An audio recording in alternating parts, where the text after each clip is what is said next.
Iskandar Usman Ar-Falaki dan T. Zainal Abidin resmi dilantik sebagai Bupati dan Wakil Bupati Aceh Timur masa jabatan 2025-2030. Pelantikan ini dilakukan dalam rapat paripurna DPRK Aceh Timur pada Rabu 19 Maret 2025 dan dipimpin langsung oleh Gubernur Aceh Muzakir Manaf atau Mu'alim. Usai pelantikan, Mu'alim meminta Bupati dan Wakil Bupati Aceh Timur bekerja sama dengan pemerintah Aceh untuk menertibkan perusahaan sawit agar luas kebun sesuai dengan hak guna usaha atau HGU dan memperhatikan kesejahteraan masyarakat sekitar.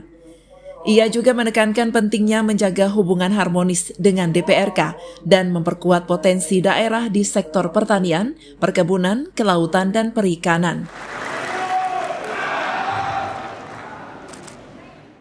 Dalam sambutannya pemirsa, Iskandar Usman Ar-Falaki menyampaikan terima kasih kepada semua pihak yang telah mendukung dari masa pilkada hingga pelantikan. Ia mengajak seluruh elemen masyarakat untuk bersatu membangun Aceh Timur dan menyatakan siap menerima kritik konstruktif demi kemajuan daerah.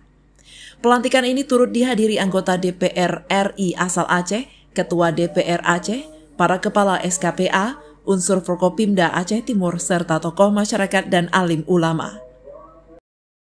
Dari Aceh Timur, Faisal, Kanal Inspirasi TV melaporkan.